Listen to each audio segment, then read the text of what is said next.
أعوذ بالله السميع العليم من الشيطان الرجيم. بسم الله الرحمن الرحيم. السلام عليكم ورحمة الله وبركاته. الحمد لله والصلاة والسلام على رسول الله وعلى آله وصحبه ومن والاه.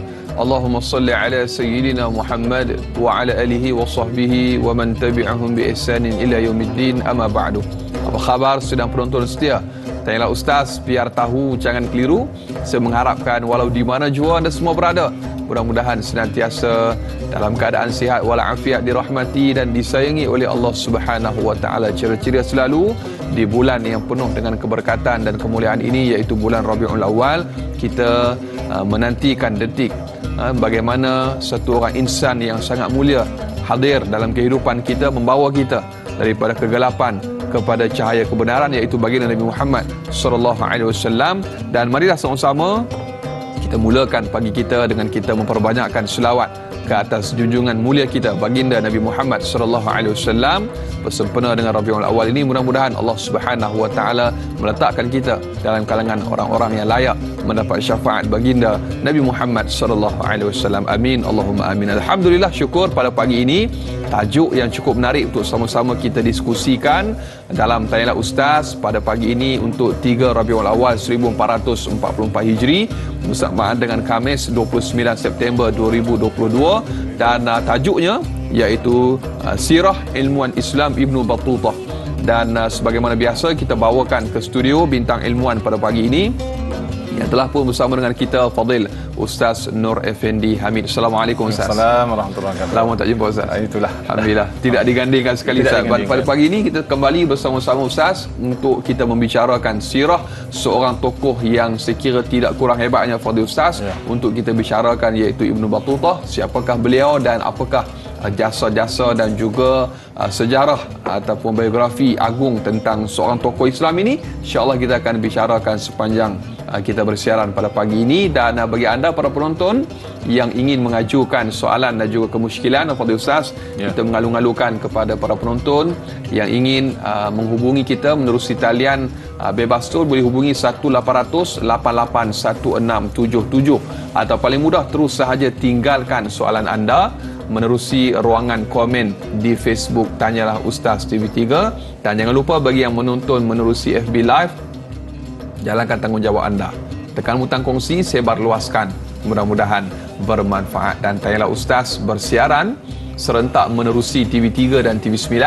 Di TV9 kita lanjutkan lanjutan 30 minit siaran tambahan sehingga jam 8.30 pagi. Terus setia menonton sehingga ke hujung rancangan, insya-Allah. Walaupun dunia tidak ataupun jarang menyebutkan tentang tokoh yang namanya Ibnu Battutah ini, tetapi jasa beliau, Fadil Ustaz, perlu kita bicarakan, kita diskusikan pada pagi ini. Siapakah ilmuwan Islam Ibnu Battutah? Untuk mukadimah topik pada pagi ini saya serahkan kepada Fadil Ustaz. Falyatafadhal mashkur. Bismillahirrahmanirrahim. Alhamdulillahirabbil alamin, wassalatu wassalamu ala sayyidil anbiya'i wal mursalin wa ala alihi wa sahbihi ajma'in. Assalamualaikum warahmatullahi wabarakatuh. Waalaikumsalam warahmatullahi wabarakatuh. Tuan-tuan para penonton, tuan-tuan puan-puan para penonton yang dirahmati Allah Subhanahu wa taala sekalian, alhamdulillah, syukur kita pada Allah Subhanahu wa taala yang mana pada pagi yang mulia ini kita akan membincangkan satu orang yang asalnya dia tidak dikenali. Kalau kita mencari nama Ibnu Battutah ini dalam kitab-kitab yang menceritakan tentang ulama-ulama, maka kita tak akan dapati nama Ibnu Battutah ini. Dia adalah satu orang daripada kampung pendalaman di Morocco. Tetapi apabila dia telah membuat satu keputusan, iaitu bermusafir pergi haji, maka daripada situlah Allah Subhanahu wa taala telah memasyhurkan beliau. Allah Subhanahu wa taala telah mengaturkan perjalanan beliau hinggalah beliau pulang semula selepas 24 tahun. Asalnya Ibnu Battutah yang kita nak bincangkan tentang tokoh ini, asalnya nak pergi haji daripada Morocco ke Mekah sahaja. Tetapi Masya Allah, Subhanallah, Allah Subhanahu wa taala telah gerakkan perjalanan dia hinggalah dia pernah sampai ke Tanah Melayu, bahkan dia sampai ke China. Dan dia digelar sebagai Imamur Rahalin Al-Muslimin, iaitu imam dalam bab perjalanan merantasi dunia. Mungkin kita boleh lihat bagaimana perjalanan Ibnu Battutah mengelilingi 1/3 dunia. Sebagai mukadimah, kita cerita sedikit ringkasan tentang Ibnu Battutah ni, iaitu dia telah mengelilingi sekiranya kira dengan jumlah negara sekarang ni, maka akan didapati dia telah mengelilingi 40 negara dalam tempoh 24 tahun. Bukan naik kapal terbang, bukannya naik kereta, bukannya naik bas, tetapi antara Sahra dan Bahar. Antara Sahra iaitu padang pasir dan juga laut. Dia naik kapal laut dan juga kapal Sahra. Dalam bahasa Arab pun unta ni dipanggil sebagai kapal juga, kerana dia berlayar di padang pasir. Allah Akbar. Jadi dalam tempoh tersebut dia telah melalui berbagai pengalaman, dan setelah pulang ke kampung halaman, dia telah diarahkan oleh raja pada ketika itu untuk mencatat sejarah dia. Untuk catat sejarah ni pun dia menceritakan, dan satu orang ulama yang dipanggil Ibnu Juzai telah menulis. Selesai penulisan ini dalam tempoh 6 tahun untuk mengarang kisah pengalaman perjalanan dia 24 tahun itu, memerlukan 6 tahun. Dan kemudian selepas itu diterjemahkan, kitab dia sekarang ni telah diterjemahkan sekurang-kurangnya 22 bahasa.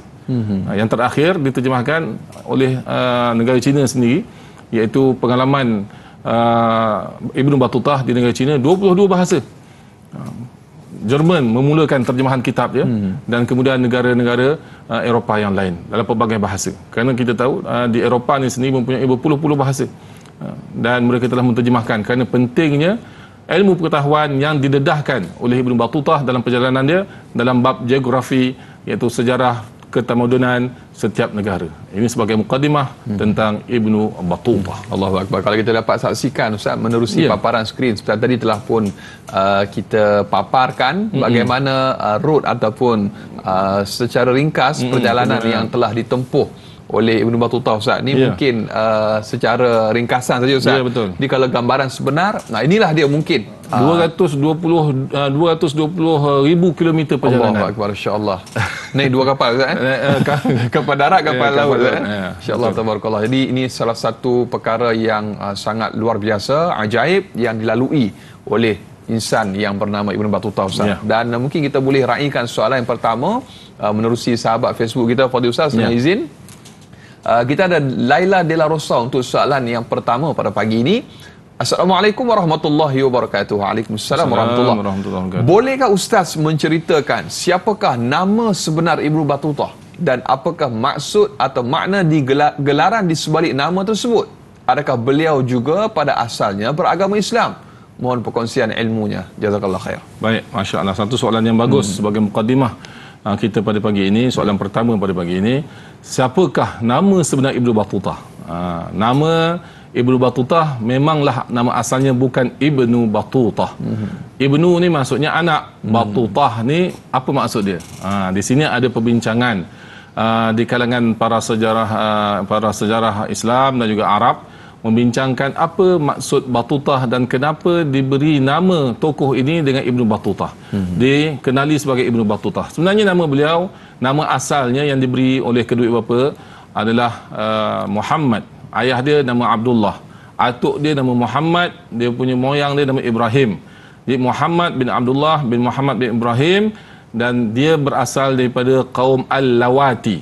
Kaum Al-Lawati ini adalah satu kaum yang terkenal di Morocco, iaitu mereka ni dari kalangan Barbar, dan mereka adalah Barbar yang dihormati, di kalangan yang dihormati, dan kebanyakan Al-Lawati ini mereka adalah yang dipilih untuk menjadi hakim, qadi, imam-imam. Itu satu kaum yang mulia dan terkenal dengan ilmu.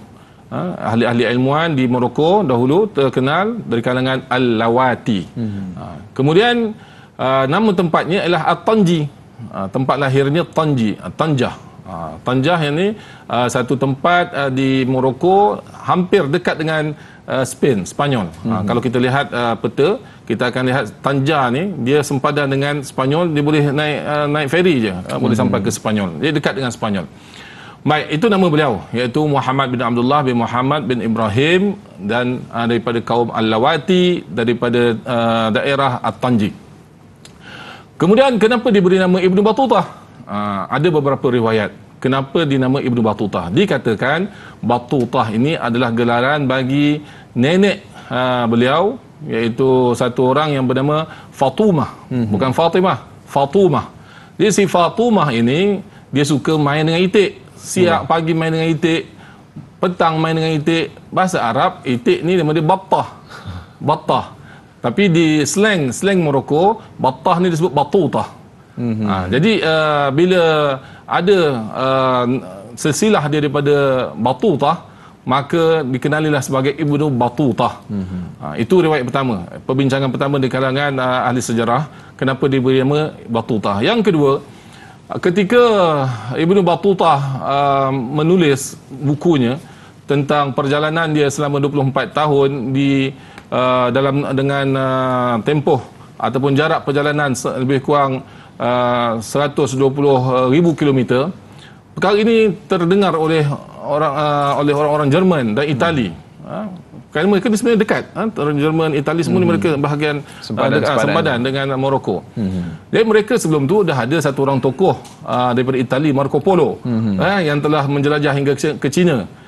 Dia matinya Marco Polo pada tahun 1326. Bermulalah 1325 Hijrah tu Masihi, bermulalah Ibnu Battutah pula memulakan perjalanan. Iaitu mereka pernah hidup satu zaman walaupun tak pernah berjumpa. Jadi orang-orang Itali ni mereka macam memperolok-olokkan, mereka memain-mainkan apalah orang Arab ni kan, orang padang pasir mana tahu tentang pelayaran dan sebagainya. Jadi dalam bahasa Itali, Battutah ni maksudnya lawak. Maharaja lawak lawak ni kan.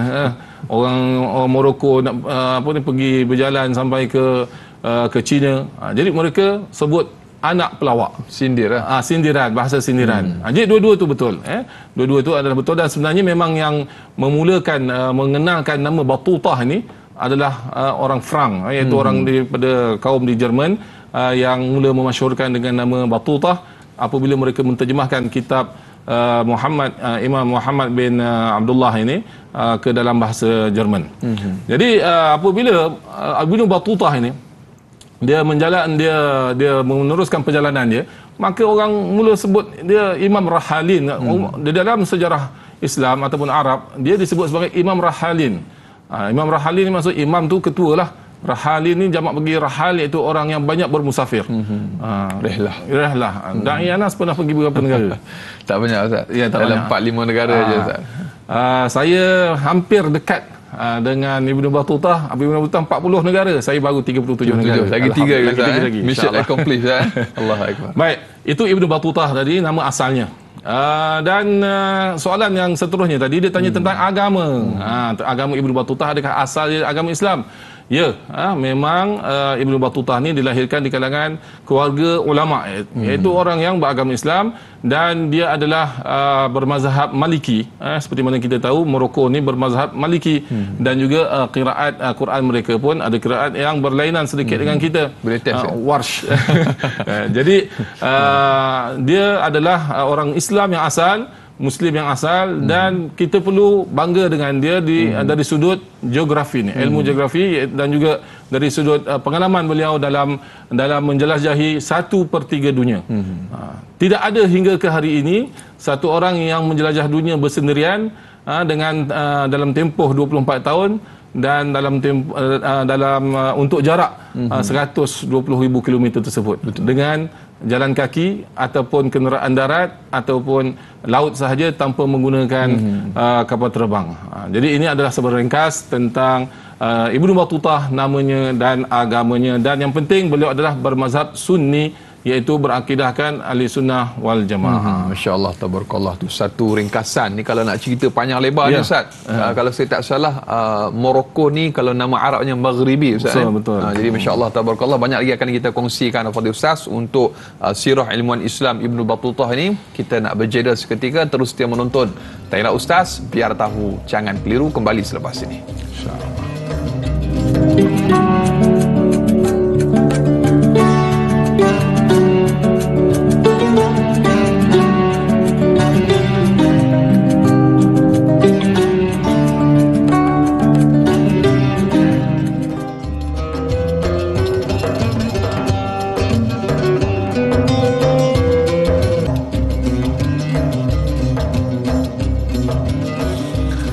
Alhamdulillah, masih lagi terus setia bersama dengan Tanyalah Ustaz. Biar tahu jangan keliru para penonton, ibu-ibu, ayah-ayah bakal penghuni syurga Allah Subhanahu wa taala. Masih lagi kita berbicara topik pada pagi ini sirah ilmuwan Islam Ibnu Battutah.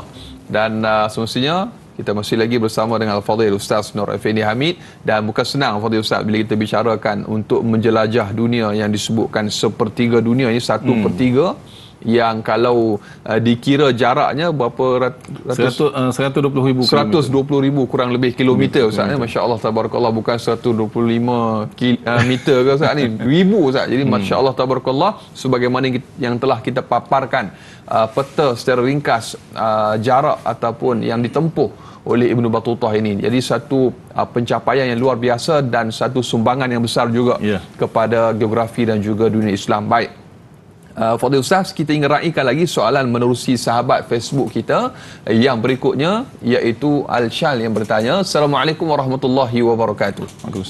Selain bergelar cendekiawan ataupun ilmuwan Islam, beliau pengembara tersohor Islam, menjelajah ke 44 kurang lebih buah negara dalam tempoh 30 tahun. Adakah Ibnu Battutah pernah menyandang jawatan sebagai hakim dan qadi, yang mana kaum keluarga beliau juga ramai melahirkan para hakim? Dan adakah beliau setanding dengan penjelajah dunia yang lain seperti Marco Polo, Vasco da Gama dan Christopher Columbus? Kalau saya salah, minta tolong Ustaz betulkan nanti. Dan soalan yang kedua Ustaz, adakah tujuan pengembaraan beliau yang asalnya untuk menunaikan haji dan beliau berminat sambil menuntut ilmu di beberapa buah negara yang lain sebelum pulang ke tanah airnya? Mohon penjelasan Al-Fadhil Ustaz. Baik. Masya Allah. Jadi adakah Ibnu Battutah ni pernah menyandang jawatan-jawatan tertentu? Seperti mana yang kita sebut di mukadimah tadi, sebenarnya Ibnu Battutah ni bukan satu orang yang terkenal. Dia satu orang ustaz kampung. Ibarat mudah istilahnya begitulah kan. Satu orang ustaz kampung.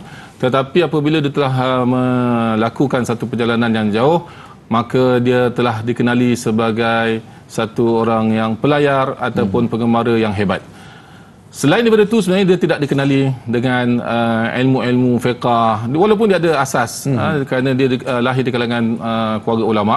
Dia ada asas ilmu fiqah dan dia juga menguasai sastra Arab dan dia suka bersyair-syair dan sebagainya. Di Morocco, sebelum beliau menjalankan perjalanan safarnya ini, travelnya ini, dia tidak menyandang apa-apa jawatan, tetapi keluarga dia dari kalangan kaum Lawati banyak menyandang. Apabila beliau memulakan perjalanan ke Mekah, ringkaskan cerita untuk kembali pada soalan tadi, adakah pernah menyandang qadi atau hakim dan sebagainya. Di Morocco, sebelum beliau pergi mengembara, tidak pernah dipilih sebagai apa-apa jawatan, tetapi beliau telah dipilih sebagai qadi dan hakim di negara-negara lain.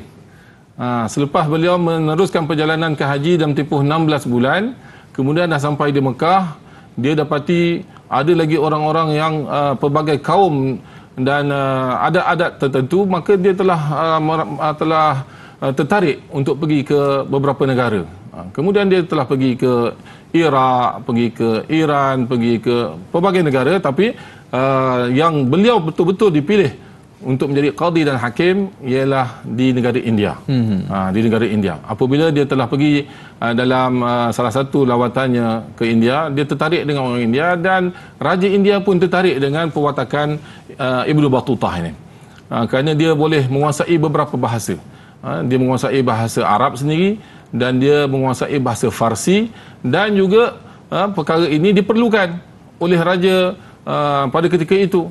Raja India Muhammad Taghlul pada ketika itu telah memilih Ibnu Battutah sebagai penterjemah dan juga penasihat, dan hinggalah dia dipilih sebagai qadi dan juga hakim. Qadi ini adalah satu orang yang membuat keputusan dalam agama, dan hakim adalah satu orang buat keputusan dalam sistem undang-undang sebuah negara itu. Dan beliau telah sangat disenangi oleh penduduk India, hinggalah beliau diutus untuk menjadi safir, duta ke negara China oleh negara India sendiri pada ketika itu. Dan India yang dimaksudkan di sini ketika itu ialah benua Hind.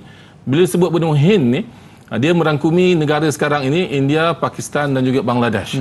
Tapi beliau Ibnu Battutah lebih banyak berada di kawasan Pakistan yang sekarang ini dipecahkan negara itu kepada 3, India, Pakistan, Bangladesh, dan dia lebih kepada negara Pakistan yang sekarang ini, Multan dan sebagainya. Jadi dalam perjalanan menuju ke China, beliau telah singgah di Maldives. Di Maldives pun beliau telah dilantik sebagai hakim, dan dalam perjalanan tersebut sebenarnya Ibnu Battutah pernah singgah di Tanah Melayu, pun pernah dilantik sebagai penasihat, bukanlah penasihat khusus, tetapi diminta untuk memberi pendapat-pendapat tertentu pada Sultan pada ketika itu. Jadi inilah Ibnu Battutah, seperti mana dia soal, adakah pernah jadi qadi dan hakim? Ya, pernah jadi hakim dan qadi, dan begitu juga selepas dia pulang ke tanah air dia, selepas dia bermusafir, mengembara selama 24 tahun, seperti mana disebut 30 tahun, itu sebenarnya angka bundar saja. Kebanyakan ada sebahagian kitab memang tulis 30 tahun, tetapi sekiranya dikira betul-betul perjalanan hanya 24 tahun sahaja. Dan 44 negara yang disebut oleh yang bertanya tadi pun adalah angka yang lebih kurang. Ada sebahagian ahli sejarah mengatakan 40 negara sahaja. Baik, adakah soalan seterusnya daripada penanya yang sama, adakah setaraf dengan Marco Polo dan juga Da Gama? Adakah setaraf? Sama level. Sama level. Allah. Sebenarnya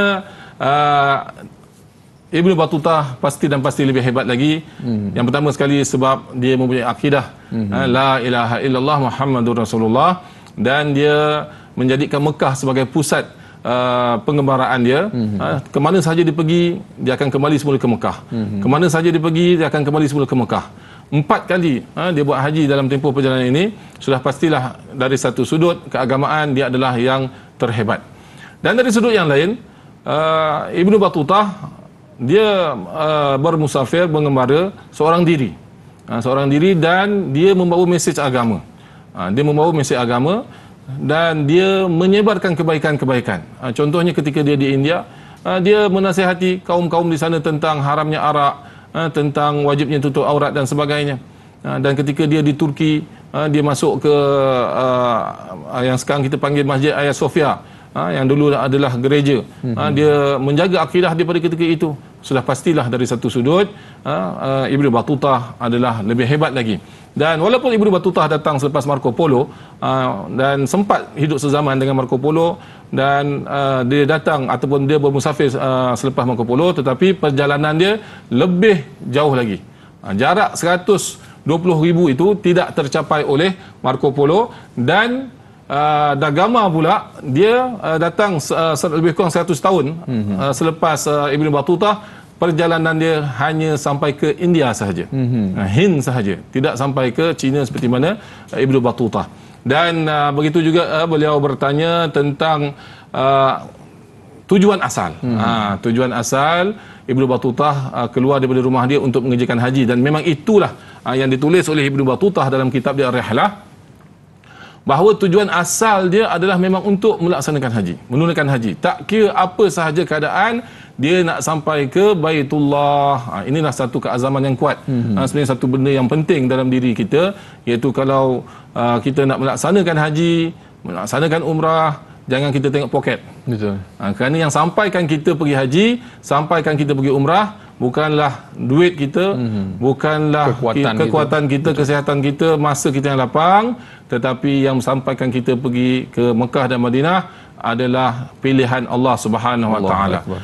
Adalah taufik dan hidayah dan bantuan daripada Allah Subhanahu Wa Taala. Ramai sahaja yang orang tak ada kekuatan, tak cukup duit, tapi tengok duit, ada kat Mekah. Rezeki masing-masing kan, sama ada orang sponsor ke, tiba Allah Taala uruskan macam mana ke, macam-macam. Jadi Ibnu Battutah dia telah buat satu keputusan, dia nak pergi Mekah. Duit tak ada, mana dia orang kampung kan. Jadi dia pun buat keputusan jalan sendiri, tak kira apa saja keadaan, dia akan pergi sendiri. Jadi dia daripada Morocco, dia nak pergi ke Mekah tu jauh. Dia fikir nak lalu jalan Spanyol, lalu atas. Kalau kita lihat peta tu, dia nak lalu Spanyol, dia kemudian dia datang dari arah Turki, ataupun daripada arah bawah, daripada arah selatan. Maka dia telah pilih melalui dia masuk ke negeri Algeria, Tunisia, lepas tu Algeria, kemudian dia masuk ke Mesir, daripada Mesir dia lalulah ringkasnya sampailah ke tanah Syam, Palestin, Syria dan sebagainya. Akhirnya dia masuklah ke tanah Jaziratul Arab yang sekarang kita panggil sebagai Arab Saudi. Dan dia telah sampai ke Mekah dan selepas itu pergi ke Madinah. Jalan kaki. Dan ada tempat-tempat tertentu yang mana dia menghadapi kesukaran, maka dia pun bergabunglah dengan kafilah-kafilah tertentu yang nak menunaikan haji. Dan niat dia memang semata-mata asalnya nak pergi haji. Dan dia telah melalui tempoh 16 bulan perjalanan untuk pergi ke Mekah. Tetapi apabila di Mekah, dia telah melanjutkan lagi perjalanannya seperti mana yang ditanya tadi, iaitu untuk menuntut ilmu dan untuk mengetahui selok-belok kehidupan manusia, adat-adat tertentu manusia dan juga perkara-perkara yang lain tentang manusia. Maka telah ditulislah dalam kitab dia Rihlah tentang kehidupan sesuatu kaum itu. Dan ini semua adalah kerana ilmu, kerana minatnya beliau terhadap ilmu yang bermanfaat. Wallahu a'lam. Insya-Allah, tabarakallah. Prinsipnya, terasnya adalah mengembara kerana Allah Subhanahu wa taala sebagaimana yang digambarkan oleh Fadil Ustaz sebentar tadi. Inilah kekuatan dan juga semangat yang dibawa oleh sirah ataupun ilmuwan Islam yang bernama Ibnu Battutah. Dan Fadil Ustaz banyak lagi akan kita kongsikan untuk topik pada pagi ini. Terus setia menonton. Baiklah Ustaz, biar tahu jangan keliru, kembali selepas ini.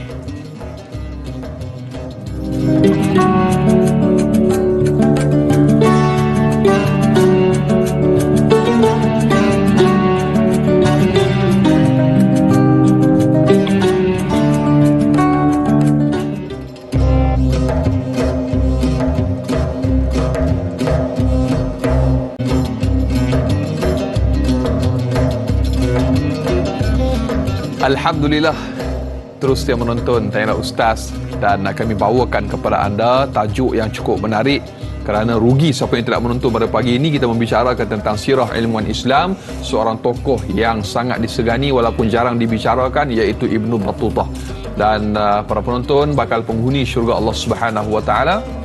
Kita masih lagi bersama Al-Fadhil bintang ilmuwan kita Ustaz Nur Effendi Hamid. Al-Fadhil Ustaz, kita telah pun bicarakan beberapa hal yang penting, biografi dan juga sejarah perjalanan Ibnu Battutah ini. Dan para penonton yang ingin terus mengajukan soalan dan juga kemusykilan, anda boleh ajukan menerusi talian bebas tol yang tertera di kaca TV anda, ataupun paling mudah tinggalkan soalan anda menerusi ruangan komen di Facebook Tanyalah Ustaz TV3. Jangan lupa tekan butang kongsi, sebar luaskan, mudah-mudahan bermanfaat insya-Allah. Tadi kita dah dengar nama Ustaz Marco Polo kan, kemudian ada Vasco da Gama, Christopher Columbus dan sebagainya. Dan kalau saya tak salah lah, di alam Melayu juga kita ada seorang tokoh yang pernah disebutkan berlayar mengelilingi dunia, iaitu Henry the Black, kalau nama orang putihnya lah, kalau saya tak salah, minta tolong Ustaz betulkan, ataupun Panglima Awang Hitam. Jadi dia orang Melayu tetapi sejarah yang panjang itu mungkin kita akan bicarakan selepas ini. Kerana Ustaz, kita nak raikan lagi soalan menerusi sahabat kita di Facebook yang bertanya,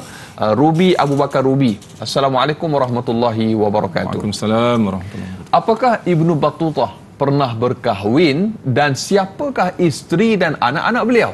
Dan soalan yang kedua, apakah cabaran yang dihadapi oleh beliau semasa mengembara ke pelosok negara? Mohon pencerahan Ustaz. Baik. Satu soalan yang sangat bagus tentang kehidupan Ibnu Battutah, kehidupan peribadi beliau. Sebenarnya seperti mana kita dah sebut sebelum ni juga, Ibnu Battutah ni kehidupan peribadi dia tidak diketahui sebenarnya. Tentang isteri, tentang anak, sebab dia tak banyak cerita bab-bab tu. Dia lebih fokus pada dia punya pengemaraan dia. Kembara dia pergi mana, dia banyak cerita tentang tu. Dan ahli sejarah pun telah mengkajilah daripada pelbagai sumber, maka terdapat dua pendapat. Dua pendapat yang mana dalam muktamar antarabangsa yang yang dijalankan di Dauhah, kalau tak silap saya, pada tahun 2010, telah membincangkan satu tajuk khusus tentang Ibnu Battutah ini, yang mana ada dua pendapat di situ. Yang pertama mengatakan dia tidak pernah kahwin. Itu pertama. Sebab dalam kitab-kitab dia tidak pernah menceritakan langsung tentang isteri dan anak-anak dia. Tetapi dalam kajian yang lain mendapati dia banyak kali kahwin pula. Banyak kali kahwin. Iaitu apabila dia pergi ke beberapa negara, ada raja-raja yang telah menawarkan kepadanya hamba-hamba. Contohnya di Turki, di India dan sebagainya. Pendapat yang mengatakan beliau pernah berkahwin telah merengkaskan perjalanan hidup Ibnu Battutah ni bersama dengan kaum wanita, iaitu sebagai isteri, secara ringkasnya, iaitu yang pertama sekali beliau pernah berkahwin sebenarnya sebelum haji yang pertama, iaitu dalam perjalanan beliau yang pertama tu dia singgah ke Tunisia, dan apabila dia dapati orang Tunisia ni satu kaum yang cantik kan, dia punya paras rupanya, dan ada orang tempatan di situ telah berminat, iaitu bapa pada perempuan telah minat, maka dia telah mengkahwinkan anak perempuannya. Walaupun sebenarnya Ibnu Battutah tak nak pada ketika itu, tapi sebagai satu orang yang mengembara, mungkin perlukan pada keluarga yang support dan sebagainya, maka dia pun telah terima lamaran. Bukannya dia yang melamar, keluarga perempuan tu yang melamar. Jadi dia kahwin tanpa rasa cinta. Dia rasa cinta, akhirnya dia ceraikan. Dia tak cinta pun pada perempuan tu.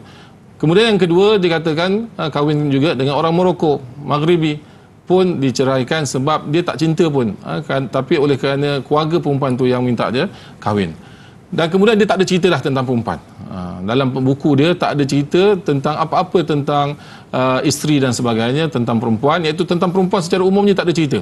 Walaupun kadang-kadang dalam perjalanan kan kita akan cerita pengalaman, perempuan sini sifatnya begitu dan begini. Hinggalah apabila perjalanan beliau sampai ke Turki, dia mula balik cerita tentang perempuan, tentang wanita. Wanita Turki yang baik dan sebagainya. Di situ para ahli sejarah mengatakan bahawa dia pernah berkahwin juga di Turki. Tetapi dia pun tinggalkan sebab dia satu orang pengembara. Tak mungkin dia akan lama-lama di situ, akan berkeluarga di situ. Dan yang menariknya, para penonton yang kata Allah SWT sekalian, ketika di India, dia telah berkahwin dan lama kat situ, kerana dia di India lebih kurang 8 tahun menjadi qadi dan hakim. Dia kahwin dan akhirnya adat orang India pada ketika itu, perempuan tak boleh keluar daripada kampung. Jadi nak ikut mengembara sama-sama tu tak boleh. Kecuali ada satu orang perempuan yang akhirnya dia kahwin juga dengan perempuan tu, dan dia sedia untuk mengembara bersama-sama dengan Ibnu Battutah, dan keluarga dia izinkan, tetapi dia takdir Allah mati, meninggal dunia di tengah jalan. Dan kemudian sampailah yang lebih menarik lagi pada cerita India tadi, iaitu sampailah Ibnu Battutah ni ke tanah Melayu.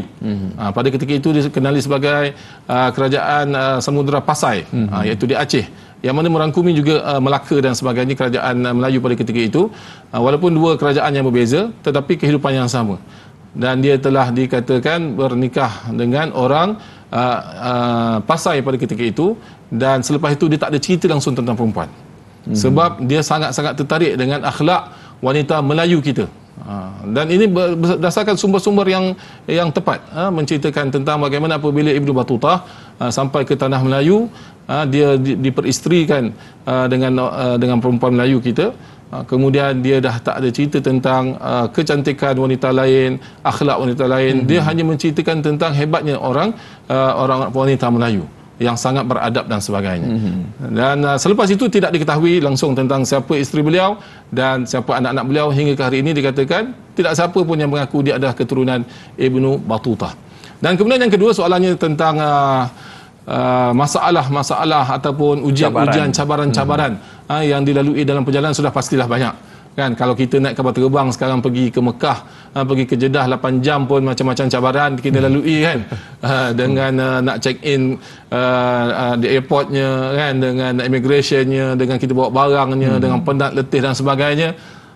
Beliau mengembara sejauh 120,000 km sudah pastilah banyak cabaran-cabaran, dan perkara-perkara yang dilalui itu sudah pastilah perkara-perkara yang sangat di luar jangkaan kita. Betul. Di antaranya beliau pernah hampir dibunuh, pernah dirompak di darat dan juga di laut dalam perjalanan menuju ke Maldives.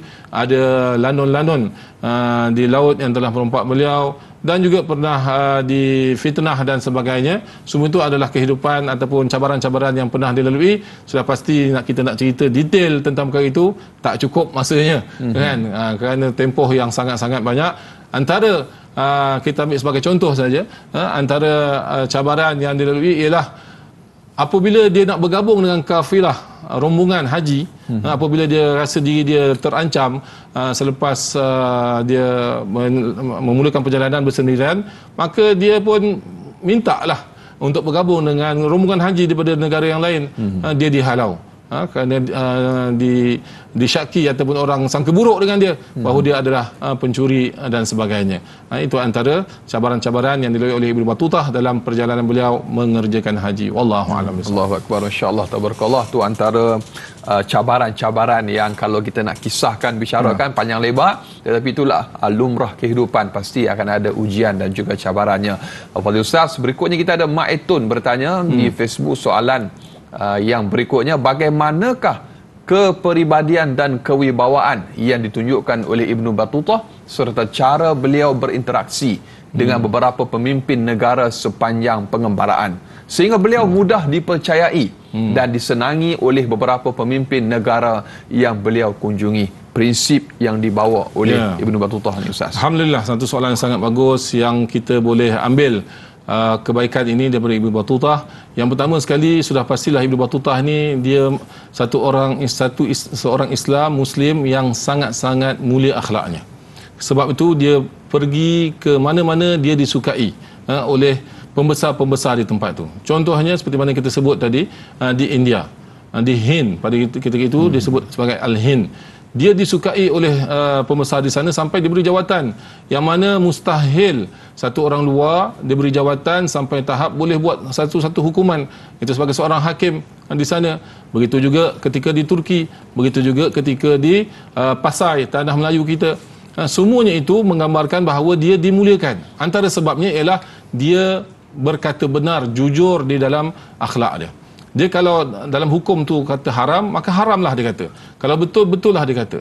Dan dia tidak mengambil harta sekiranya diberi oleh pembesar-pembesar, dia tidak mengambil lebih daripada keperluan dia. Dia sebagai seorang pengembara, dia sudah pasti memerlukan harta, duit dan sebagainya.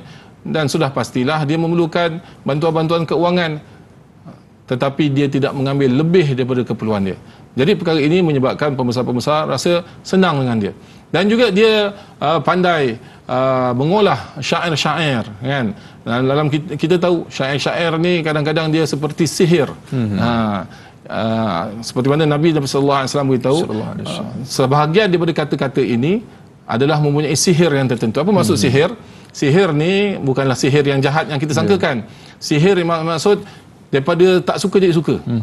Daripada sedih jadi boleh gembira. Memukau. Boleh memukau. Bahasa lebih mudah fahamnya memukau, kan.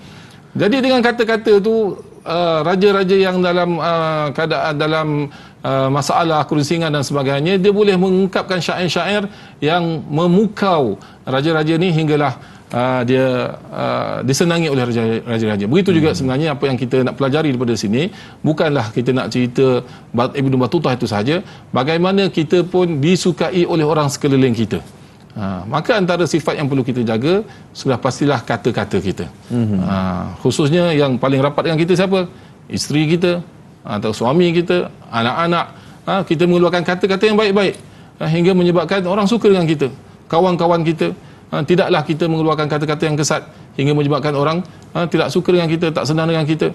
Dengan sesiapa sahaja, datang daripada hati yang ikhlas, bukannya nak membodek. Mungkin ada setengah orang mengatakan bahawa Ibnu Battutah ni pandai bodek, kan? Bodek kerajaan, bodek pembesar-pembesar India, Turki, tanah Melayu dan sebagainya, di China dan sebagainya. Tetapi sebenarnya itulah sifat Ibnu Battutah. Dia bukan sifat yang membuat-buat, tapi satu sifat yang disenangi oleh orang ramai. Kecuali dia pernahlah hampir dihalau oleh India apabila dia tidak dapat menunaikan satu amanah yang diberikan. Itu sahaja. Selain daripada itu, kerajaan-kerajaan yang tempat dia pergi semua gembira ataupun suka dengan Ibnu Battutah ni kerana kepribadian dan akhlak beliau, khususnya dalam kata-kata, dan beliau banyak khidmat. Beliau banyak berkhidmat kepada orang tempatan. Kalau dia naik dalam kapal tu, orang perlu naik angkat barang, dia bantu.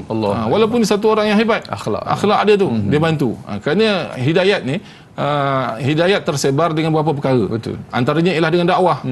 Antaranya juga dengan belajar dan mengajar, ta'lim wa ta'alum. Antaranya juga dengan ibadat.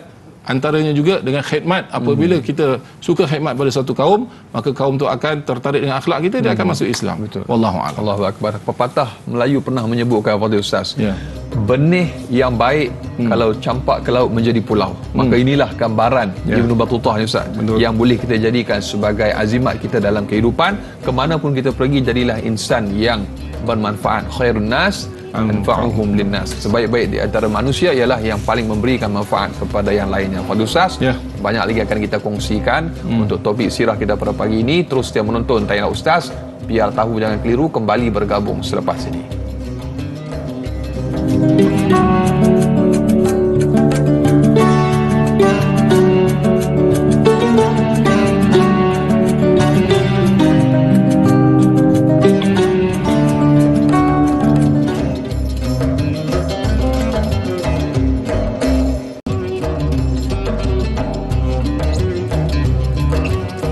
Wahai muda, kenali dirimu.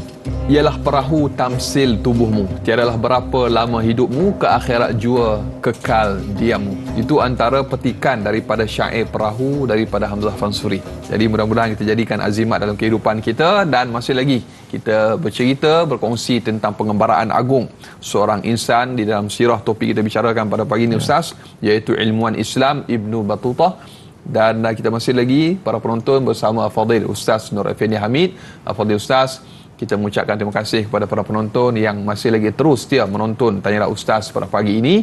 Dan kita ingin raikan lagi Ustaz soalan yang berikutnya daripada sahabat kita Muhammad Faizal bin Ahmad di Facebook. Assalamualaikum warahmatullahi wabarakatuh. Waalaikumsalam warahmatullahi wabarakatuh. Pelayaran Ibnu Battutah terbahagi kepada 4 peringkat. Boleh Ustaz kongsikan peringkat-peringkat pelayaran tersebut? Baik, satu soalan yang bagus berkaitan dengan peringkat-peringkat pelayaran ataupun pengembaraan Ibnu Battutah. Sebenarnya peringkat-peringkat ini disusun oleh pengkaji-pengkaji, mereka yang membahagikan. Ada yang kata 3, ada yang kata 4, ada yang pelbagai pembahagian. Secara umumnya yang mengatakan 4 bahagian ini sebenarnya mengambil kira perjalanan beliau dalam melaksanakan haji. Kerana dalam tempoh perjalanan tersebut beliau telah melaksanakan 4 kali haji. Dan inilah satu keunikan dan kebaikan yang ada pada Ibnu Battutah, iaitu menjadikan Mekah sebagai tempat kembalinya semula dalam setiap perjalanan. Ibaratnya selepas dia mempelajari sesuatu daripada perjalanan dia, pengembaraan dia tu, dia refresh balik iman, refresh balik ilmu dia, refresh balik segarkan balik amal dia, iman dia, takwa dia di Mekah. Ini antara kebaikan Ibnu Battutah yang kita nampak, iaitu dia kembali ke Mekah. Dalam perjalanan pertama seperti mana yang kita sebut berkali-kali tadi, iaitu 16 bulan perjalanan dia untuk menuju ke Mekah untuk kali pertama. Dan selepas itu beliau telah buat satu keputusan untuk pergi kawasan yang berdekatan dulu. Kawasan berdekatan yang mana kalau kita lihat di kaca TV kita, kita dapati beliau memulakan perjalanan pula daripada kita nampak Arab berwarna-warni tu kan. Yang pertama sekali ialah berwarna kuning tu. Berwarna kuning, ataupun yang pertama sekali sebenarnya yang berwarna merah. Perjalanan dia berwarna merah.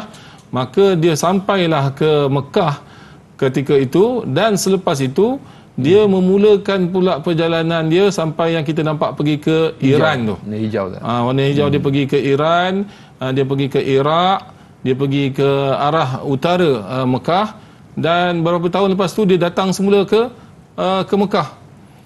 Dan dia duduk berapa lama di Mekah pada musim haji. Kemudian kali ketiga, iaitu antara haji pertama, sebelum haji pertama, itu dipanggil sebagai peringkat pertama, bahagian pertama perjalanan dia. Antara haji pertama ke haji kedua, itu yang dibahagikan ahli sejarah sebagai peringkat kedua perjalanan, iaitu dia pergi ke Iran, Iraq dan yang sekitar dengannya. Antara haji kedua ke haji ketiga, haji kedua dengan haji ketiga, dia pergi ke bahagian Yaman, Oman dan yang sekitarnya. Antara haji ketiga dan keempat, itulah perjalanan dia yang jauh, yang sampai ke, kita nampak sampai ke China tu. Dia masuk sampai ke Afghanistan, bahkan kalau sekarang punya pembahagian negara, dia masuk sampai ke Rusia. Tapi apabila dia sampai ke Rusia, cuaca di sana terlampau sejuk, dia tak tahan dengan cuaca di sana, dia telah turun sampailah ke Afghanistan, ke India, itu yang lama dia duduk di India, kemudian dia turun sampai ke Maldives, ke Sri Lanka, tempat dikatakan di situlah tempatnya Nabi Adam AS turun dari syurga. Kemudian dia sampai ke Maldives. Ketika di Maldives macam-macam cerita-cerita pelik yang ditulis, hingga kan ada ahli sejarah yang tidak percaya dengan cerita-cerita tersebut, macam pelik sangat. Dia kata nampak burung yang besarnya macam gunung dan sebagainya. Jadi ada setengah-setengah cerita Ibnu Battutah ni yang seperti macam tak boleh diterima, macam fantasi macam fantasi sikit. Wallahu alam kebenarannya. Dalam perjalanan pengembaraan yang keempat itulah hingga sampai ke China, akhirnya balik semula ke Mekah, dan selepas itu dia buat keputusan balik ke Maghrib ataupun Morocco. Ini sebahagian ahli sejarah bahagikan dengan pembahagian sebegitu. Ada pula sebahagian ahli sejarah membahagikan pada 3 bahagian saja, iaitu perjalanan dia ke Asia yang merangkumi semua sampai ke China, dan perjalanan dia pergi ke Eropah, dan yang ketiga perjalanan dia ke Afrika. Dan di sinilah sebenarnya kelebihan yang ada pada Ibnu Battutah, yang mana yang kita sebut seperti tadi Marco Polo dan sebagainya. Mereka ni tak sampai ke Afrika, benua Afrika tak sampai. Ibnu Battutah boleh sampai ke Afrika. Afrika ni tuan-tuan puan-puan para penonton yang dirahmati Allah sekalian, tempat yang kalau kita pergi sekarang pun mungkin kita tak tahan. Mungkin kita tak tahan. Air pun kita ada kawan-kawan yang pergi berdakwah sampai ke Afrika dan sebagainya, bila dia ceritakan air, nak pergi ambil air sampai 5 km jalan kaki, patah balik 5 km kan, sampai macam Masya Allah. Itu satu kehidupan yang walaupun setengah Afrika tu dia negara yang kaya seperti mana South Africa dan sebagainya, tapi ada kehidupan Afrika, negara Afrika yang Ibnu Battutah sampai, dia adalah negara yang sebenarnya sangat-sangat miskin hingga hari ini, seperti mana Somalia, Sudan dan sebagainya. Bayangkan Ibnu Battutah ni hidup 700 tahun sebelum kita. Kita sekarang 2022. Dia hidup tahun 1300, iaitu abad yang ke-14, 1300. Dia mula bermusafir, travel 1325. Bayangkan 700 tahun lepas Afrika ni macam mana kan? Tetapi Masya Allah, dia boleh pergi ke negara Afrika dan dia boleh ceritakan detail tentang kehidupan orang Afrika. Dan ini antara perkara-perkara yang menarik maklumat daripada Ibnu Battutah. Baik, pembahagian tadi 3. Ada yang mengatakan yang pertama Asia, yang kedua Eropah, dan yang ketiga adalah Afrika. Ada pula yang menambah 4 juga, tapi dia tak kira perjalanan haji. Dia kira seperti mana tadi juga, Asia yang pertama, kedua Eropah, ketiga Afrika, yang keempat dia kata perjalanan Ibnu Battutah dalam mengkaji sifat-sifat wanita. Satu ayat seperti mana iaitu satu perkara yang pelik. Dia kata Ibnu Battutah ni sebenarnya jarang cerita tentang perempuan dalam buku dia tu, tapi kalau dia cerita terlampau detail. Terlampau detail. Jadi bila dia cerita tentang wanita ni, dia cerita macam wanita ni satu makhluk yang sangat unik yang Allah Ta'ala cipta. Kegelapan ajaib dalam dunia. Menonton. Iaitu satu dia cerita tentang sifat wanita ni, Masya Allah. Dan dia banyak cerita tentang kecantikan hidung dan kening wanita. Jadi dia minat kat situ. Hidung mancung ke, hidung penyek ke, hidung kening tebal ke, kening nipis ke, dia banyak cerita tentang situ. Dan Ibnu Battutah ni dia banyak membantu kaum-kaum wanita sebenarnya. Dia bukannya satu orang bila cerita kaum wanita ni dari sudut negatif, tak. Maksudnya dari sudut positif. Dia menceritakan keunikan hebatnya Allah Ta'ala ciptakan kaum wanita ni. Dan dia banyak bantu kaum wanita, khususnya ketika di Hind. Ketika itu di Hind, wanita ni macam diperhamba abdikan. Diperhamba abdikan kerja wanita. Itu satu adat yang tidak baik ketika itu. Tapi dialah yang ketika dia jadi hakim, dia memartabatkan kaum wanita. Dia telah meletakkan wanita di tempat yang betul, mengikut Islam. Kerana itulah kaum wanita di Hind pun suka dengan kedatangan Ibnu Battutah ni. Wallahu alam. Perjalanan secara ringkas Ibnu Battutah dalam peringkat-peringkat yang dilalui olehnya. Allahu Akbar, insya-Allah, tabarakallah. Dia orang kata apa, jauh perjalanan, luas sembarangan. Inilah yang dimiliki oleh Ibnu Battutah. Dan Fadil Ustaz, kita ada soalan yang cukup menarik berikutnya daripada Razali Zali Ismail, bertanya di Facebook. Assalamualaikum warahmatullahi wabarakatuh. Waalaikumsalam warahmatullahi. Adakah pengembaraan Ibnu Battutah dalam kerja dakwahnya sampai ke rantau Asia ini termasuk tanah Melayu? Dan pada usia berapakah beliau meninggal dunia, dan di negara manakah beliau dikebumikan? Mohon perkongsian ilmu daripada Ustaz. Baik. Kita ambil soalan kedua dia dulu. Iaitu beliau meninggal, ada dua riwayat dalam sejarah mengatakan beliau meninggal pada tahun 1369 Masihi ataupun ada riwayat mengatakan 1377 Masihi. Dan beliau meninggal di tanah air beliau, iaitu di Maghrib, di Morocco, dikebumikan di sana. Baik, kita kembali pada soalan pertama, iaitu adakah dakwah ataupun perjalanan beliau sampai ke tanah Melayu. Ini yang soalan yang menarik kena dengan diri kita ni. Soalan kemuncak. Soalan kemuncak. Baik tuan-tuan, puan-puan, para penonton yang dirahmati Allah SWT sekalian, Ibnu Battutah dalam perjalanan dia telah menulis dalam buku dia Rihlatul Ibnu Battutah ni, dia telah menulis tentang satu kaum yang sangat baik. Dan dia sangat-sangat memuji kaum Melayu.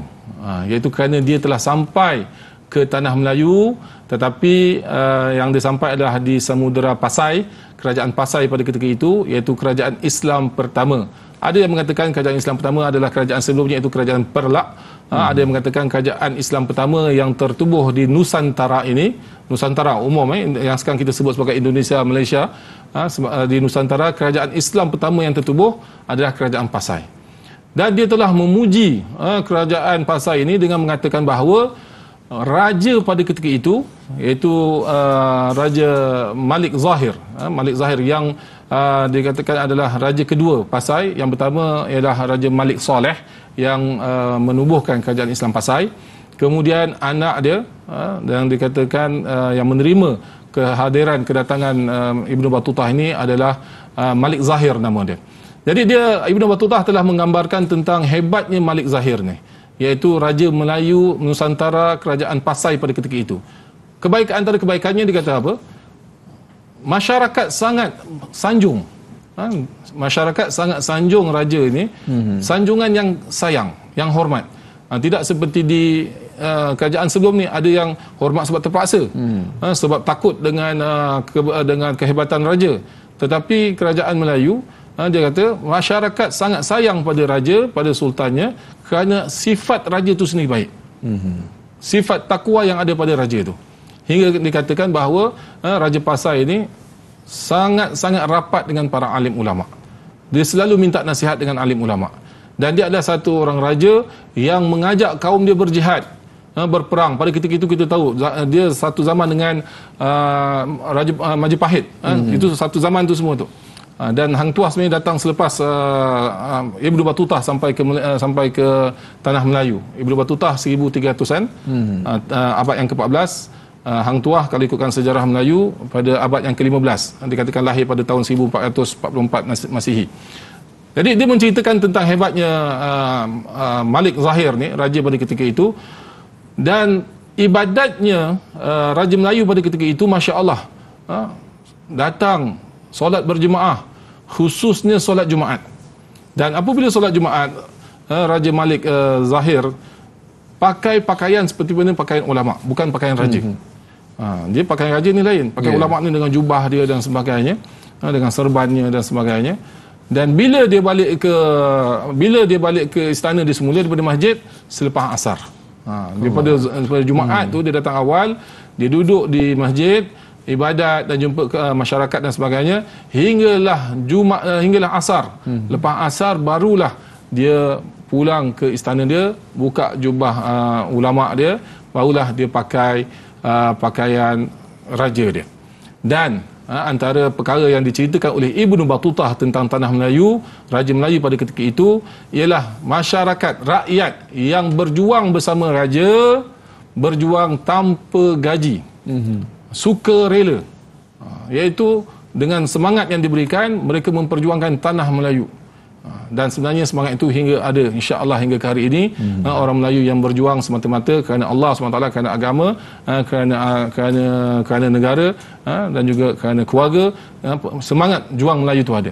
Dia menceritakan banyak kebaikan-kebaikan yang ada di tanah Melayu, termasuklah cara masyarakat menghormati raja apabila naik gajah, kuda dan sebagainya. Wallahu alam. Ini membuktikan Ibnu Battutah pernah sampai ke tanah Melayu. InsyaAllah kita akan sambung lagi Ustaz. Rasa tak puas bila dengar tentang perjalanan Ibnu Battutah di alam Melayu. InsyaAllah kita akan tamat di TV3 para penonton, dan kita akan sambung lanjutan 30 minit siaran di TV9. Terus dia menonton Tanya Ustaz, biar tahu jangan keliru. Bertemu di TV9 selepas ini.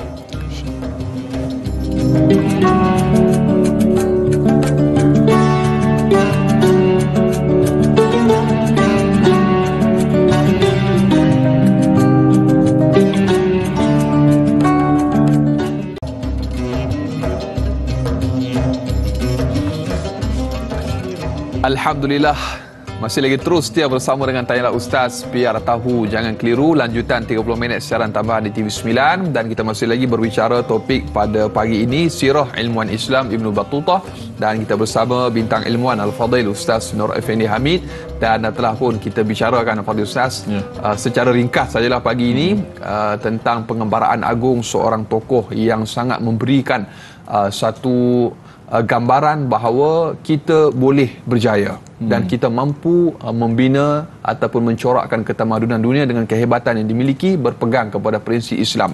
Dan tadi Ustaz ada sebut tentang bagaimana pengembaraan yang disebutkan Ibnu Battutah pernah singgah di alam Melayu, kerajaan Pasai pada ketika itu di tanah Melayu, dan mungkin ada lanjutan sedikit. Dan sebelum Ustaz nak sambung yang alam Melayu, saya tertarik bila Ustaz sebut di dalam rihlah beliau ada disebutkan, dicatatkan beberapa makhluk pelik yang beliau jumpa. Mungkin ada anak-anak kita bertanya, Ustaz, naga tu ada ke? Dan saya bila buat rujukan kembali, rupanya di dalam kalau saya tak salah kitab Bidayatul Mubtadi wa Umdatul Aulad, Syekh Muhammad Asy'ad Al-Banjari ada juga pernah membahaskan tentang makhluk ataupun haiwan yang aneh-aneh ni dalam kitab ni. Antaranya yang mirip kepada manusia yang mempunyai badan separuh, namanya nas-nas. Ini mungkin inilah makhluk ataupun haiwan yang dibicarakan itu. Ataupun ada makhluk-makhluk lain yang walaupun sukar untuk kita percaya, tetapi ianya wujud, Ustaz. Mungkin tak mustahil. Tak mustahil, Ustaz. Tak mustahil. Allah SWT Maha Kuasa mewujudkan apa sahaja. Allahu Akbar, insya-Allah. Kan, kalau kita lihat kajian-kajian sekarang pun tentang dasar laut, kan, contohnya bila dirakam kehidupan dasar laut, kita dapati makhluk yang tak masuk akal lah. Betul. Kalau kita kan nampak seperti batu tapi rupanya ikan, kan. Betul. Begitu juga dengan makhluk-makhluk dalam hutan dan sebagainya. Jadi tak mustahil.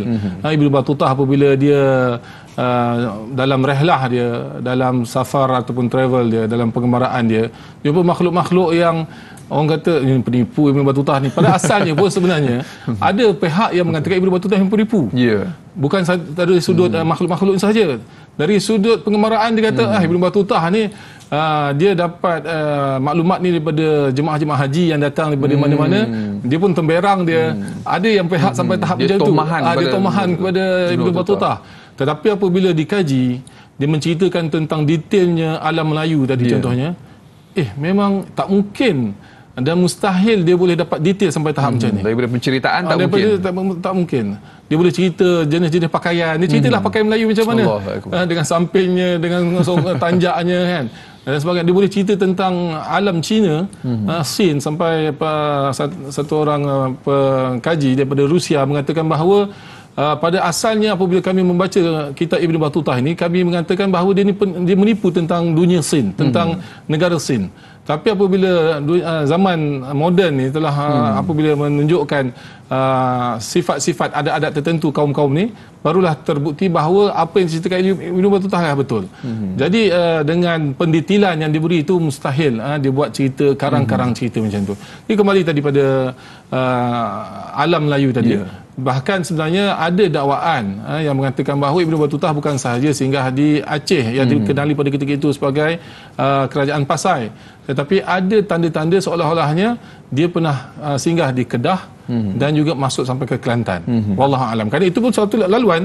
Kalau kita lihat peta seperti yang ditunjukkan berkali-kali tadi, dia untuk lalu ke Pasai itu, dia sebenarnya boleh lalu ke Kedah dan juga dia akan singgah juga ke Melaka. Pada ketika itu pun kerajaan Islam ataupun kerajaan di Melaka dah mula naik, dah mula bersama-sama maju seperti mana di Pasai. Pasai terkenal dengan Islamnya, Melaka pada ketika itu terkenal dengan ekonomi dan perniagaan, pusat perdagangan dunia. Jadi alhamdulillah ini adalah satu bukti bahawa dunia Melayu pada ketika itu memang satu dunia yang maju dan mempunyai alat-alat peperangan yang sangat canggih, moden dan banyak musuh-musuh pada ketika itu. Di zaman kerajaan Pasai ni, waktu Ibnu Battuta sampai ke tanah Melayu, pada ketika itu Pasai ini diserang oleh kerajaan Siam dan juga Majapahit tadi, iaitu beberapa musuh telah serang Pasai. Kerana itu dia kagum, dia kagum dengan semangat Melayu pada ketika itu dalam memperjuangkan agama. Maksudnya kerana itu kerajaan Pasai pada ketika itu asasnya adalah agama Islam.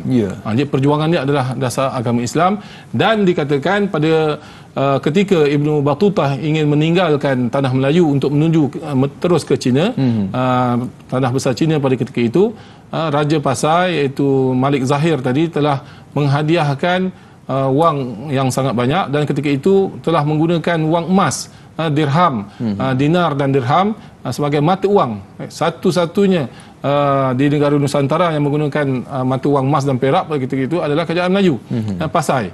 Dan apabila Ibnu Battuta sampai ke Melaka dengan kapal dia yang pada ketika itu tak tahu dah rosak dan sebagainya kerana perjalanan yang jauh, kerajaan Melayu pada ketika itu telah menghadiahkan satu kapal yang lebih hebat lagi untuk meneruskan perjalanan ke China, dan akhirnya kapal yang sama digunakan balik, sampailah dia balik ke Mekah semula, dan akhirnya dia kembali ke tanah air dia, Morocco. Jadi ini satu kaitan yang sangat rapat antara Ibnu Battuta dan juga tanah Melayu. Dia menceritakan kebaikan-kebaikan masyarakat Melayu pada ketika itu. Masya Allah, alhamdulillah. Allahu Akbar. Saya teringat bila mana sebut tentang pengembaraan dan dakwah ni satu benda yang dekat, termasuklah dakwah Islam sampai ke alam Nusantara. Bila mana disebutkan dalam riwayat mengatakan bahawa pakai sejarah ulama dari Yaman yang datang bukan sekadar untuk berdagang tetapi menyampaikan dakwah Islam itu sendiri. Kerana soalan yang berikutnya Ustaz, kita ada berkaitan dengan pengembaraan dan juga dakwah daripada Intan Zurina Abdul Razak bertanya. Baik, Assalamualaikum warahmatullahi wabarakatuh. Waalaikumsalam warahmatullahi wabarakatuh. Di dalam kembara Ibnu Battuta, adakah beliau turut berdakwah dengan penduduk setempat di setiap persinggahannya? Mengapakah pihak barat sentiasa merasa tercabar apabila muncul ilmuwan daripada pihak orang Islam dan akan mencari ruang dan peluang untuk mencuri kredit daripada mereka serta mempertikaikan segala pengetahuan ilmuwan Islam tersebut? Ustaz. Baik. Tentang dakwah Ibnu Battuta, Ibnu Battuta dalam pengembaraannya sudah pasti dia membawa mesej agama. Membawa mesej agama ni maksudnya dakwah lah. Kerana dakwah ni sama ada dengan perkataan ataupun dengan hal. Hal ni maksudnya perbuatan, dengan akhlak dan sebagainya. Ibnu Battuta ni terkenal dengan kata-kata yang baik. Tak ada mana-mana dalam buku-buku sejarah negara-negara yang dilalui yang kutuk akhlak Ibnu Battuta. Dan ini adalah dakwah yang paling utama, iaitu dakwah dengan akhlak. Nabi SAW sendiri pun dalam misi dakwah dia bukan sahaja dakwah dengan perkataan. Dalam banyak keadaan Nabi SAW dakwah dengan akhlak dia. Bagaimana dengan banduan-banduan, Nabi SAW suap sendiri banduan tu makan. Banduan diikat di dalam Masjid Nabawi, 3 hari dalam Masjid Nabawi diikat di tiang-tiang. Bukannya disumbat dalam penjara, bukannya dibelasah, dipukul dan sebagainya dalam penjara.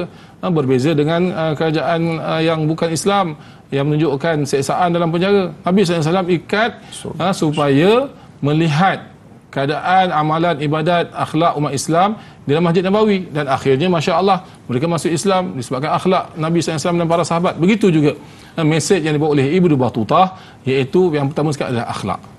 Akhlak beliau dalam kata-kata dan juga dalam kitab Rihlah Ibnu Battuta ni sebenarnya tidak ada satu pun dia memburukkan mana-mana kaum. Kalau benda tu pelik, dia setakat dia kata Aku heran dengan kaum-kaum macam ni. Macam tu, heran saja. Pasal tu nama kitab dia Rihlah ni ringkasan. Nama kitab dia Tuhfatun Nuzar, Gharaib Amsar wa Ajaib Asfar, iaitu perkara-perkara pelik, ajaib dan gharaib. Maksudnya benda yang pelik-pelik ni yang dia jumpa dalam perjalanan-perjalanan dia. Jadi dia tak pernah istilahnya cerita tentang negatifnya, buruknya mana-mana kaum. Merendahkan tak ada. Di Hind pun ketika dia menceritakan tentang wanita sana diabdikan, diperhambakan dan sebagainya, dia tak menceritakan dengan ayat-ayat yang mengaibkan, yang memburukkan, merendahkan. Tapi dia cerita, aku heran di sana kaum-kaum wanita diperlakukan begitu, begini. Dia tak kata apalah kaum, tak ada. Jadi ini pun semua daripada akhlak yang telah ditunjukkan. Dan sebenarnya secara umumnya orang Morocco ni sebenarnya hingga ke hari ini pun, hingga hari ini ni tengah zaman moden ni pun, orang Morocco ni sebenarnya orang yang berakhlak. Hatta kalau kita jumpa budak-budak muda dia, kalau kita tengok budak-budak ni memang tak boleh pakai itu pun berakhlak. Saya sendiri pernah pergi Morocco. Saya pernah pergi Morocco dan kita kadang-kadang dengan syabab, dengan pemuda-pemuda, kita cerita-cerita sikit tentang agama dan sebagainya. Tengah tepi jalan lepak-lepak ni, tengah main daun trop kan. Kita beri salam, dia jawab salam. Lepas tu dia panggil kawan-kawan dia, sini ada orang luar ni, orang agama datang ni kan. Dia boleh ajak kawan-kawan dia yang lain, secara automatik dia pun jadi pendakwah juga kan. Itu kalau budak-budak tepi jalan. Betul.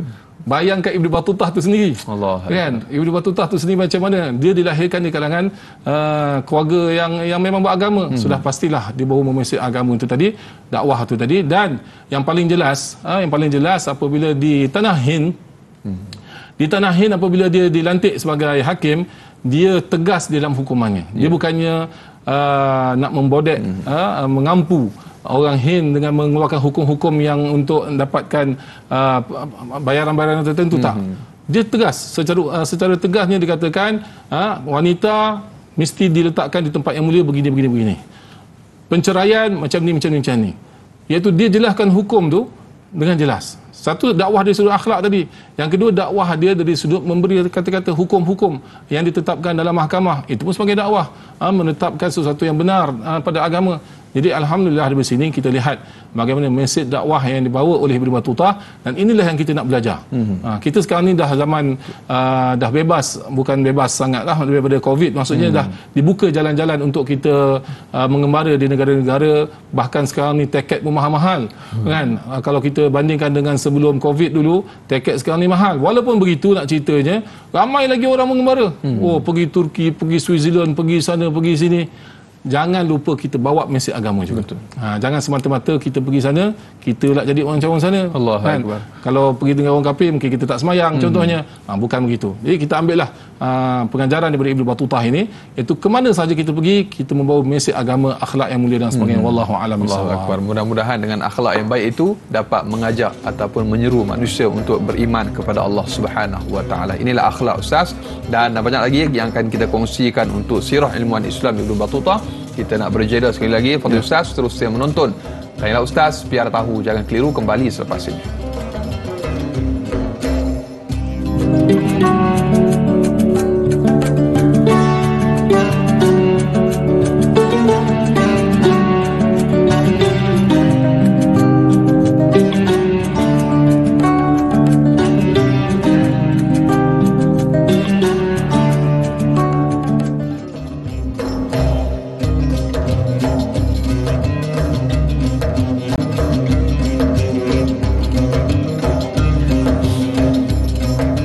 Alhamdulillah, sehingga ke hujung rancangan masih lagi terus setia bersama dengan Tanya Ustaz, biar tahu, jangan keliru. Para penonton, ibu-ibu, ayah-ayah bakal penghuni syurga Allah Subhanahu wa taala. Amin insyaallah.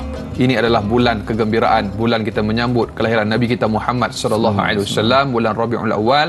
Maka marilah sama-sama saya menyeru pada diri saya dan juga seluruh sidang penonton Tanya Ustaz, ayuh kita memperbanyakkan selawat dan juga salam ke atas junjungan mulia kita baginda Nabi Muhammad sallallahu alaihi wasallam. Allahumma salli ala sayyidina Muhammad wa ala ali sayyidina Muhammad. Bergembiralah kerana pasti ianya akan menggembirakan baginda Nabi sallallahu alaihi wasallam.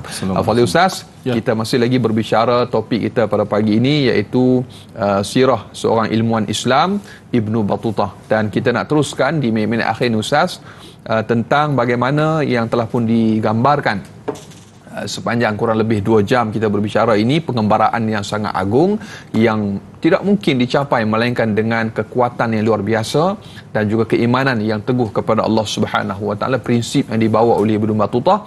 Dan kita ada soalan yang berikutnya Ustaz, untuk kita bicarakan daripada sahabat Facebook kita, yang kalau kita boleh saksikan di paparan skrin pada ketika ini. Muhammad Izzuddin yang bertanya, baik, apakah sifat yang terpuji yang boleh kita contohi daripada Ibnu Battutah, terutamanya oleh golongan remaja pada hari ini yang mungkin berminat untuk menceburkan diri dalam bidang pengembaraan, Ustaz? Ya, alhamdulillah, satu soalan yang sangat bagus kan, daripada untuk pemuda khususnya. Dan bukan saja pemuda, semua peringkat umur sebenarnya memerlukan satu nasihat yang khusus untuk mereka yang suka mengembara. Sebab apa, apabila kita kembara ni sebenarnya sama ada kita dapat manfaat ataupun kita belajar keburukan. Kadang-kadang kita ada dipanggil sebagai kejutan budaya, kan? Kejutan budaya ni dia tak pernah melihat contohnya perkara-perkara yang haram, kan, arak contohnya, wanita-wanita seksi dan sebagainya. Bila dia pergi tempat tu, dia akan terpengaruh dengan perkara-perkara yang tidak baik. Jadi oleh kerana itu, sebelum kita terlibat dalam pengembaraan, sudah pastilah yang pertama sekali kita mencari keredaan Allah Subhanahu Wa Taala. Dan ini jelas Ibnu Battutah tulis dalam kitab dia. Perkara pertama yang dia mulakan tentang rehlah dia menceritakan tentang mak ayah dia. Mencari keredaan mak ayah. Dia kata, sedih sebenarnya aku nak meninggalkan mak ayah aku yang masih hidup, keluarga aku, adik-beradik aku sedih. Tetapi semata-mata untuk melaksanakan haji, aku memulakan perjalanan ini. Jadi di sini kita lihat bagaimana dia ada sifat memulakan ibu bapa. Dia kata bukannya senang nak tinggalkan mak ayah aku. Dan itu memang sifat orang Arab sebenarnya. Mereka sangat memuliakan ibu bapa. Kalau kita pergi negara Morocco pun sekalipun, tempat Ibnu Battutah ni, kalau kita pergi rumah mereka, antara kata-kata mereka apa dia? Baiti baitak. Allah. Rumah aku, rumah engkau. Kita pergi rumah mana-mana pun, dia akan kata ahlan, ahlan, ahlan. Baiti baitak, rumah aku adalah rumah engkau. Maksudnya buat macam rumah sendiri, sampai tahap macam tu akhlak mereka. Ya, apatah kita dengan orang luar ni pun sampai macam tu, apatah lagi dengan mak ayah, kan. Jadi ini antara perkara penting juga, hubungan dengan mak ayah, minta doa daripada mak ayah, mencari keredaan Allah SWT, mencari keredaan ibu bapa kita. Bukanlah kita pergi tu mengembara. Kenapa mengembara? Lari daripada rumah, kan, bergaduh dengan mak ayah, bukan. Nak release tension. Allah Akbar. Dan begitu juga sebelum Ibnu Battutah mengembara, yang perlu kita pelajari ialah bagaimana ilmu yang cukup. Ilmu yang cukup. Jadi Ibnu Battutah ni, dia sebenarnya ayah dia nak jadikan dia satu orang yang mahir dalam fiqh, kerana ayah dia orang hebat dalam fiqh Maliki, mazhab Maliki. Tetapi dia meneruskan perjalanan, dia lebih minat ke arah lain. Ayah dia benarkan, dan dia belajar juga untuk mencukupi ilmu yang dia perlukan. Inilah yang dikatakan ilmu yang bermanfaat. Itu apa perintah Allah pada aku sekarang ni. Dalam perjalanan ni apa perintah Allah? Macam mana solat jamaknya? Jangan kita mengembara tapi kita tak belajar macam mana nak solat jamak, macam mana nak solat qasar, macam mana makan di negara-negara kafir contohnya, halal haram macam mana. Jadi sebelum kita mengembara, kena belajar ilmu-ilmu ni. Jangan kita search di internet setakat cari tiket murah, tempat-tempat menarik. Tak. Kita sebagai satu orang yang nak mengembara, kita kena cari tempat-tempat yang halal contohnya. Sekarang ni pun ada dah package halal. Tapi kalau yang nak mengembara sendiri, dia kena cari juga tempat-tempat yang halal. Sekarang ni dah mudah dah, ada app-app, aplikasi yang yang menerangkan, menjelaskan di mana tempat-tempat haram, halal dan sebagainya.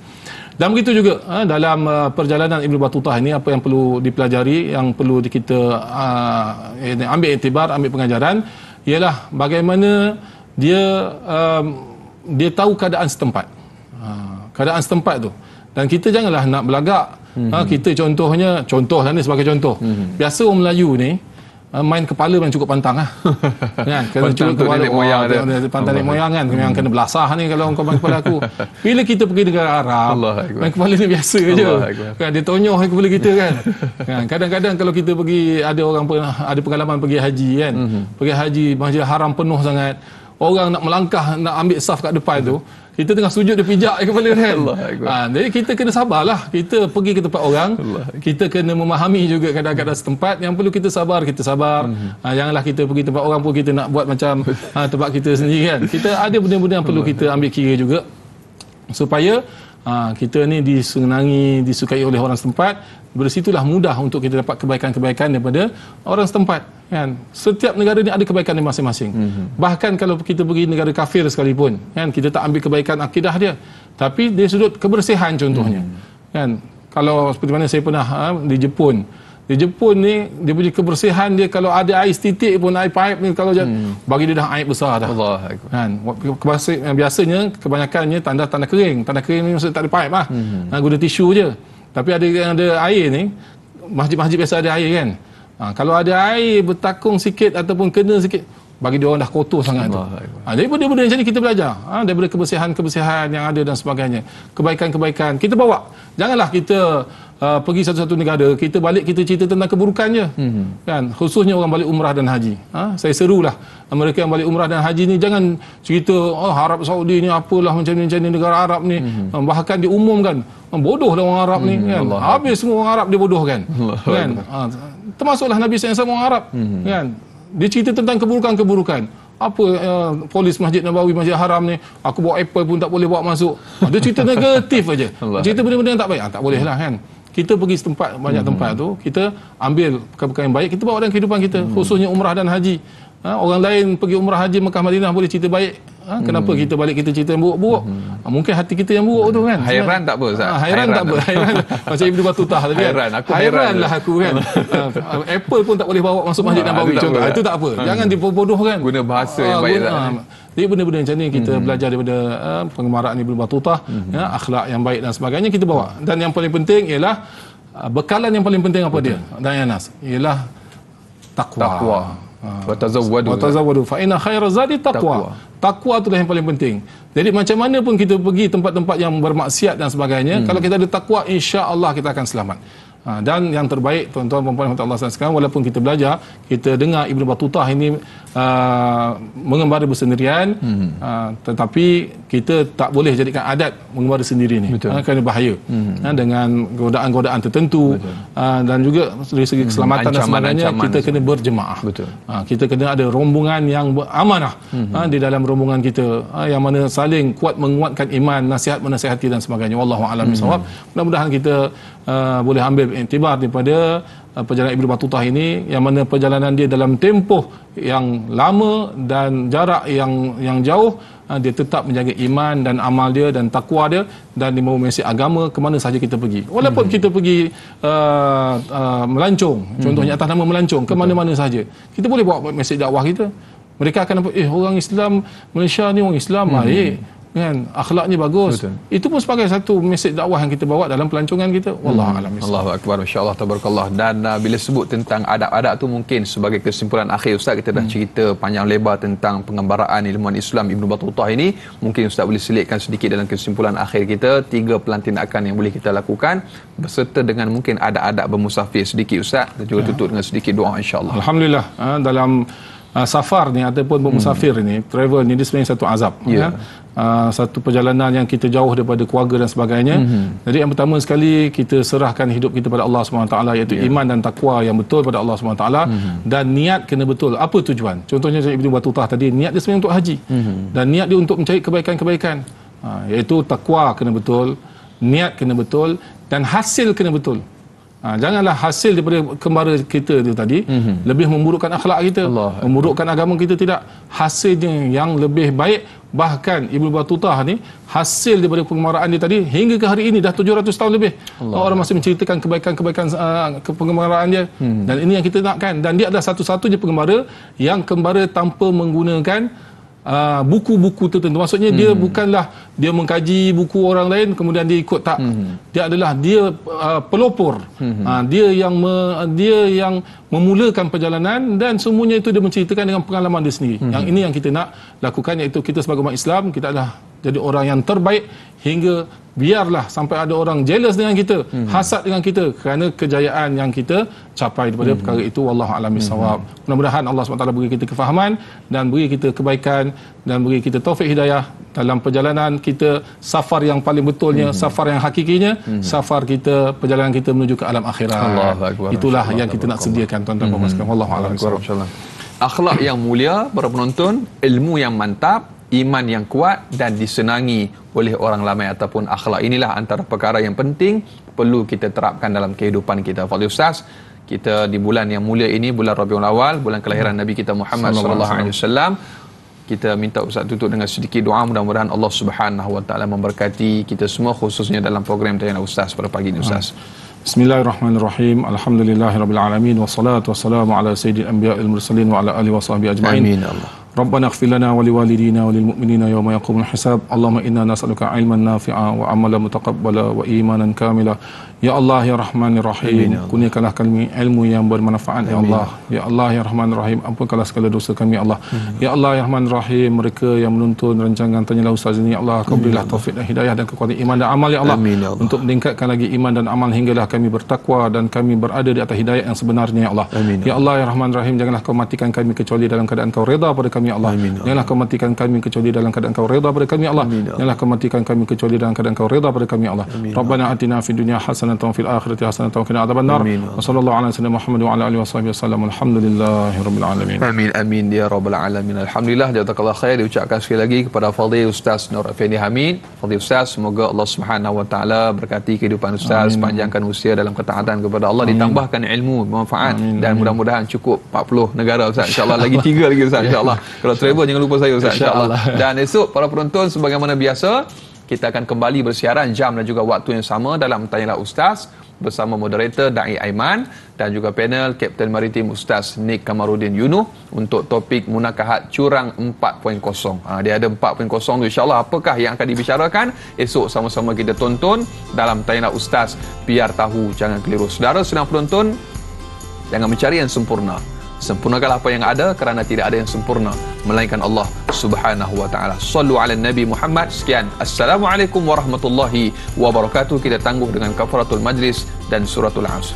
Subhanakallahumma wa bihamdika asyhadu an la ilaha illa anta astaghfiruka wa atubu ilaik. Bismillahirrahmanirrahim. Wal 'asr innal insana lafi khusr illa allazina amanu wa 'amilus solihat wa tawasaw bil haqq wa tawasaw bis sabr. Alhamdulillah. Bismillahirrahmanirrahim.